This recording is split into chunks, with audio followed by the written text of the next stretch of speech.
بالله من الشيطان الرجيم. بسم الله الرحمن الرحيم.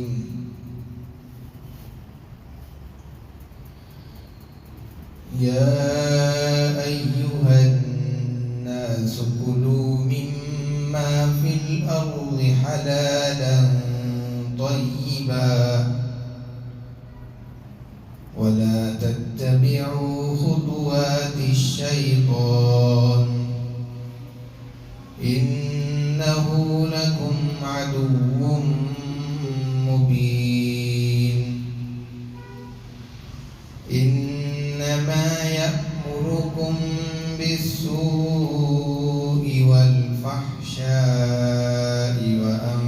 تقولوا على الله ما لا تعلمون. وإذا قيل لهم اتبعوا ما أنزل الله قالوا بل نتبع ما ألفينا عليه آباءنا أولو كان آباؤهم لا يعقلون شيئا ولا يهتدون. ومثل الذين كفروا كمثل الذي ينعق بما لا يسمع إلا دعاء ونداء صم بكم عمي فهم لا يعقلون. صدق الله العظيم.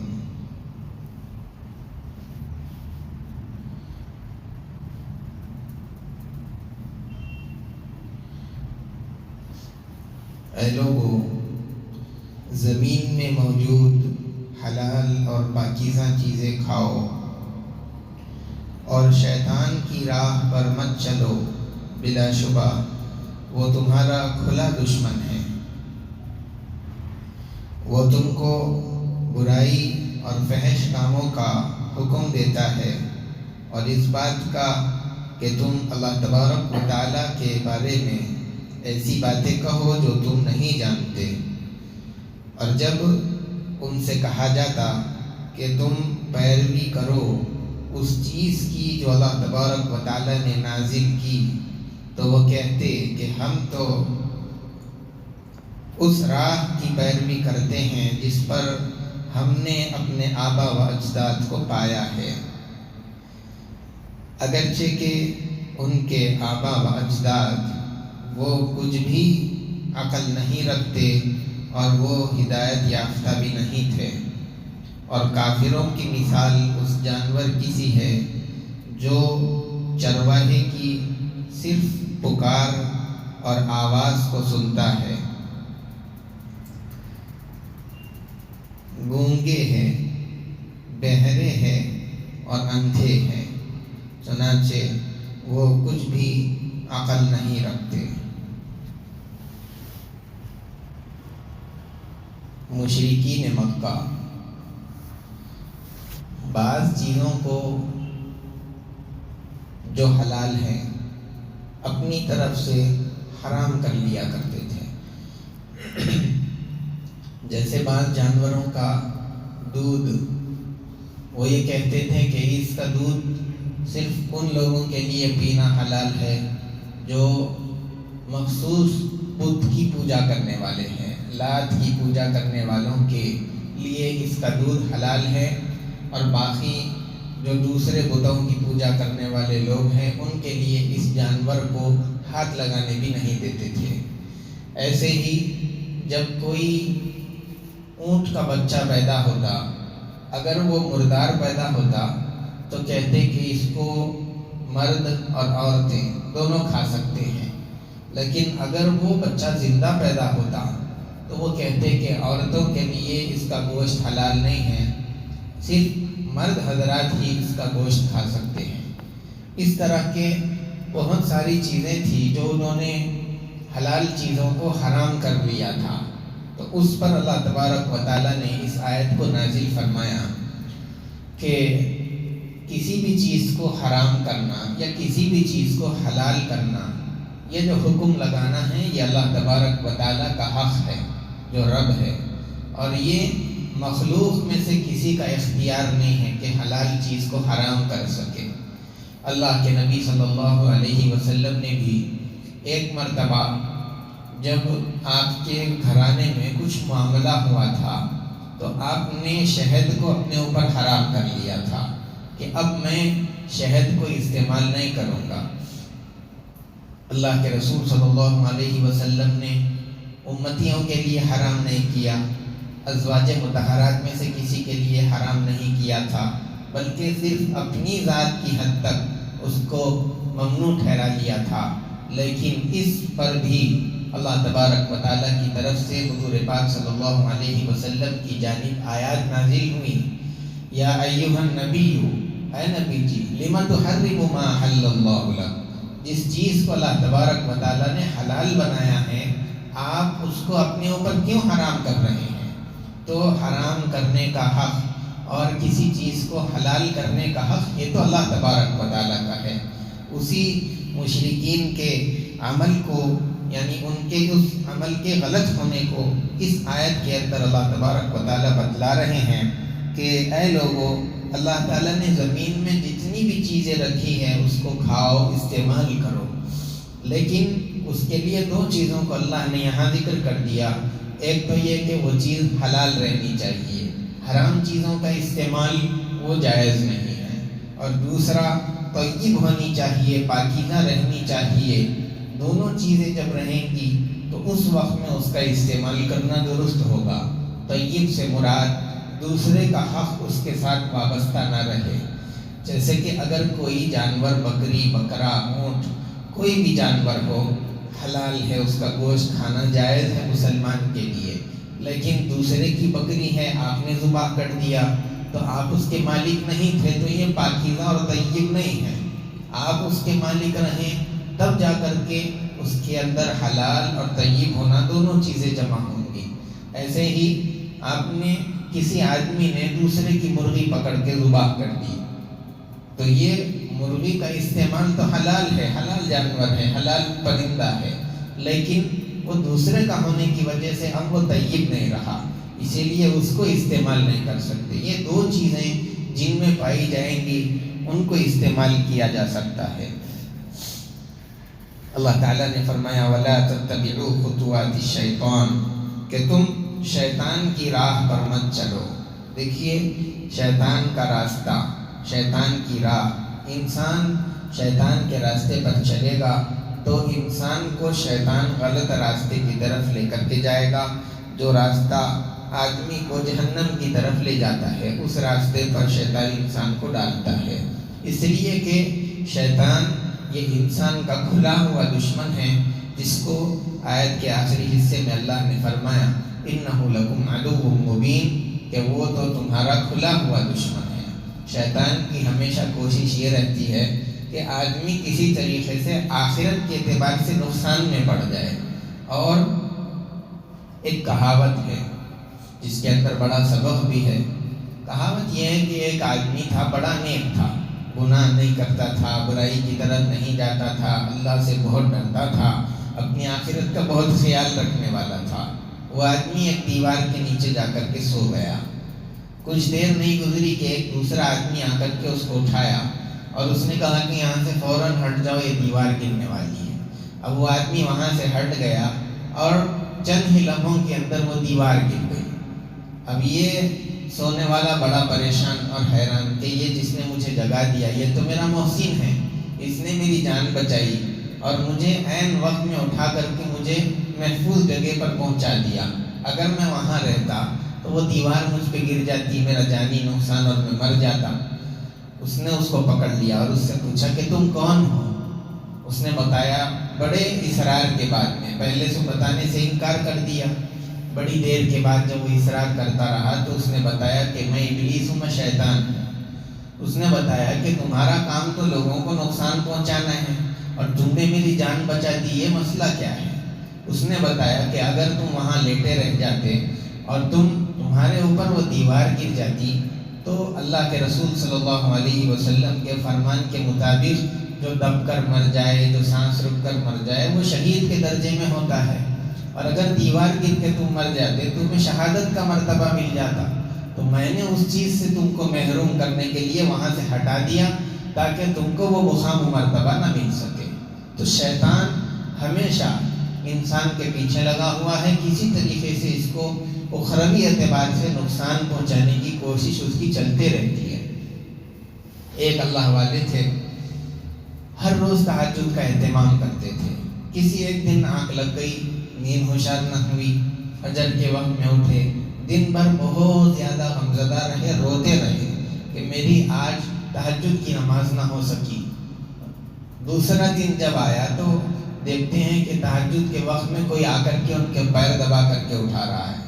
اب ہوا یہ کہ انہوں نے پوچھا کہ تم نے مجھے جگا دیا تو صحیح، لیکن جاتے جاتے یہ تو بتاؤ کہ تم کون ہو؟ اس نے پھر وہی جو پہلے قصے میں ہوا تھا یہاں پر بھی وہی جواب دیا کہ میں شیطان ہوں۔ اب انہوں نے پوچھا کہ تمہارا کام تو یہ ہے کہ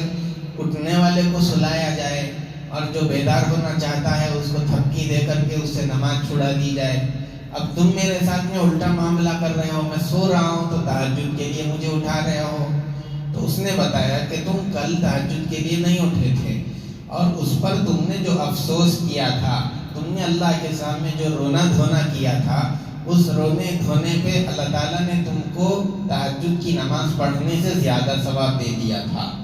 اور مجھے یہ ڈر لگ گیا کہ اگر کہیں آج بھی نہیں اٹھیں گے تو پھر تم کو رونے دھونے کی وجہ سے تہجد کی نماز سے زیادہ ثواب ملے گا، اسی لیے میں نے سوچا کہ اب تم کو تہجد کے لیے اٹھا دینا ہی بہتر ہے تاکہ تمہیں زیادہ ثواب نہ ملے، تمہیں کم ثواب مل جائے۔ تو شیطان ہمیشہ انسان کے پیچھے لگا رہتا ہے کہ کسی طریقے سے اس کو نقصان پہنچائے، اور انسان کو شیطان انسان کو زبان کے گناہوں کے اندر غیبت، جھوٹ، چوری، دوسرے کی دل آزادی، دوسرے کو تکلیف پہنچانا، گالی گلوچ، یہ چیزوں کے اندر، اور اعمال کے اعتبار سے زناکاری، بدکاری اور اس طرح کے اعمال میں شیطان انسان کو ملوث کرتا رہتا ہے۔ آگے والی آیت کے اندر اللہ تبارک و تعالیٰ نے اسی کو ذکر فرمایا، انما یأمرکم بالسوء والفحشاء وان تقولوا علی اللہ ما لا تعلمون۔ شیطان تم کو زبانی گناہوں کا اور عملی گناہوں کا دونوں کی طرف انسان کو مائل کرتا ہے، اس کی طرف لے جانے کی کوشش کرتا ہے۔ پہلی آیت جو پڑھی گئی ہے، یا ایھا الناس کلوا مما فی الارض حلالا طیبا، اللہ کے رسول صلی اللہ علیہ وسلم جب آپ کے سامنے یہ آیت تلاوت ہوئی، آپ نے صحابہ کو پڑھ کر کے سنائی، تو ایک صحابی رضی اللہ تعالیٰ عنہ کھڑے ہوئے اور انہوں نے حضور پاک صلی اللہ علیہ وسلم سے سوال کیا کہ اللہ کے نبی مجھے یہ بتلائیے۔ صحابی حضرت سعد بن ابی وقاص رضی اللہ تعالیٰ عنہ، انہوں نے حضور صلی اللہ علیہ وسلم سے درخواست کی کہ اللہ کے نبی آپ میرے لیے دعا کر دیجیے کہ میری ساری دعائیں اللہ قبول کیا کرے، ہمیشہ میری دعائیں قبول ہوتے رہے۔ تو حضور پاک صلی اللہ علیہ وسلم نے فرمایا کہ اے سعد، تم حلال روزی کھایا کرو، اللہ تعالیٰ تمہاری دعائیں قبول کرتے رہیں گے۔ اور پھر آپ نے فرمایا کہ جو ایک لقمہ آدمی حرام کا اپنے پیٹ کے اندر ڈالتا ہے تو اس کی نحوست یہاں تک جاتی ہے کہ اللہ تعالیٰ اس کی 40 دن کی عبادت قبول نہیں کرتے۔ اور پھر جو بھی حصہ اس لقمے کے جانے کی وجہ سے بدن کے اندر اس لقمے سے پل جاتا ہے، بنتا ہے، تو وہ اس کا حصہ جہنم میں جائے گا۔ اسی لیے حلال روزی کا ہر مسلمان کو اہتمام کرنا چاہیے، ایسے ذرائع ڈھونڈنے چاہیے جو بالکل پاکیزہ ہو اور حلال ہو۔ اور اسی طریقے سے حضرت سہل بن عبداللہ رضی اللہ تعالیٰ عنہ فرماتے ہیں کہ نجات کے تین ذریعے ہیں، ایک تو حلال لقمہ، اور دوسرا آخرت کی فکر، اور تیسرا اللہ کے رسول صلی اللہ علیہ وسلم کے سنتوں کی اتباع کرنا۔ تو یہ تین چیزیں ہیں جو آدمی اس کو مضبوطی سے پکڑتا ہے، وہ آدمی نجات والے راستے پر چل کر کے نجات پا لیتا ہے۔ آگے اللہ تبارک و تعالیٰ نے فرمایا وَأَن تَقُولُوا عَلَى اللَّهِ مَا لَا تَعْلَمُونَ، اللہ کے رسول صلی اللہ علیہ وسلم نے بتلایا کہ شیطان انسان کے دل میں ایک وسوسہ ڈالتا ہے اور فرشتہ بھی ایک وسوسہ ڈالتا ہے۔ شیطان کا وسوسہ یہ ہوتا ہے کہ دنیا گناہوں کے کیا فوائد ہیں اور گناہ کرنے سے کتنی لذت ملتی ہے، اور اللہ تبارک و تعالیٰ کے یعنی نشانیوں کا، خود اللہ تعالیٰ کا اور رسول کا انکار کرنا چاہیے، اور اس طریقے سے اس کے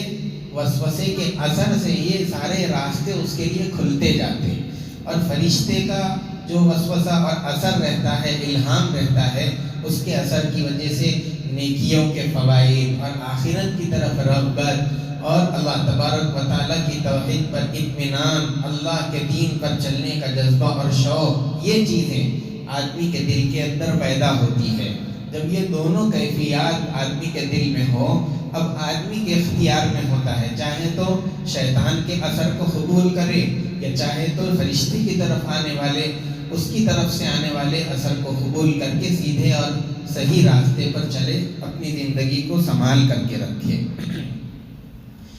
دیکھیے، شیطان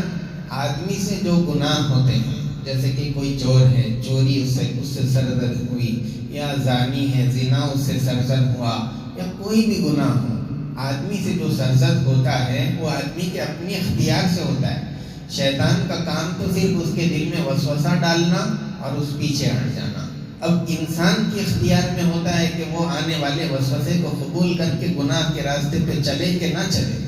اسی لیے آدمی کو جو جہنم میں سزا ہوگی وہ اسی وجہ سے ہوگی کہ اس نے اپنی مرضی سے اس غلط خیال کو اپنا کر کے اس کو عملی جامہ پہنا دیا۔ اس میں شیطان کی یعنی اس کو الزام نہیں دیا جا سکتا کہ شیطان نے ہمیں اس میں لگا دیا اور شیطان کے بہکاوے میں آ کر کے ہم نے وہ گناہ کر دیا۔ شیطان کو دوش نہیں دیا جا سکتا ہے۔ آپ کو اللہ نے اختیار دیا ہے، چاہے تو نیک راستے پہ چلو، چاہے تو گناہ والے راستے پہ چلو۔ تو اب آپ اپنی اختیار کو کس طرح استعمال کرتے ہیں یہ آپ کی مرضی میں ہے، تو شیطان کو اس کا مجرم نہیں ٹھہرایا جا سکتا۔ آگے اللہ تبارک و تعالیٰ فرماتے ہیں وَإِذَا قِيلَ لَهُمُ اتَّبِعُوا مَا أَنزَلَ اللَّهُ قَالُوا، جب مشرکین سے کہا جاتا ہے کہ تم اس ہدایت والے راستے پہ چلو جو اللہ تبارک و تعالیٰ نے اتارا ہے، نبی کے ذریعے سے انسانوں تک پہنچایا ہے، اس پر چلو، تم بھی کامیاب ہو جاؤ گے، دنیا اور آخرت کی کامیابی ملے گی۔ تو وہ لوگ کہتے ہیں کہ نہیں، ہم تو اسی راستے پر رہیں گے اور اسی دین پر قائم رہیں گے جس پر ہم نے آبا و اجداد کو، ہم سے پہلے والے لوگوں کو جس طرح ہم نے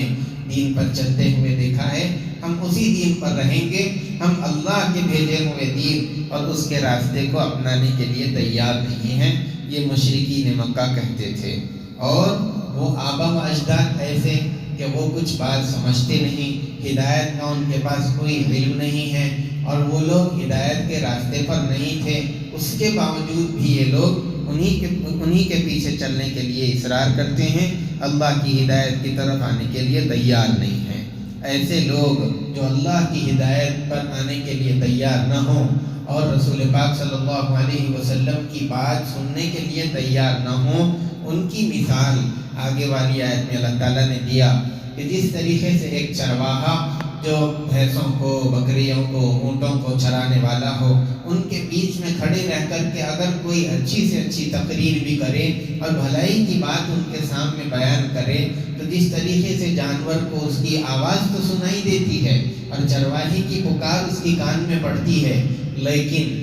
اس جانور کو اس کہی جانے والی بات کی کوئی بھلائی کا علم نہیں ہے، اور اس کی اچھائی جو بتائی جا رہی ہے اس کے بارے میں اس کو کوئی خبر اور کوئی یعنی فکر نہیں ہے، بلکہ وہ تو ایک آواز آ رہی ہے، سنتا ہے اور ایک کان سے سن کر کے دوسرے کان سے نکالتی ہے۔ جس طریقے سے جانوروں والا معاملہ ہوتا ہے، یہ کافر بھی ویسے ہی ہے۔ جب ایک نبی ان کے درمیان میں آ کر کے اللہ کی بات اور اللہ کا دین ان کے سامنے پیش کر رہا ہے، خیر اور بھلائی والی بات ان کے سامنے رکھ رہا ہے، تو یہ لوگ ایسے ہی ہیں جس طریقے سے وہ جانور ہوتے ہیں جن کے کانوں میں صرف آواز پڑتی ہے لیکن اس کو قبول نہیں کرتے۔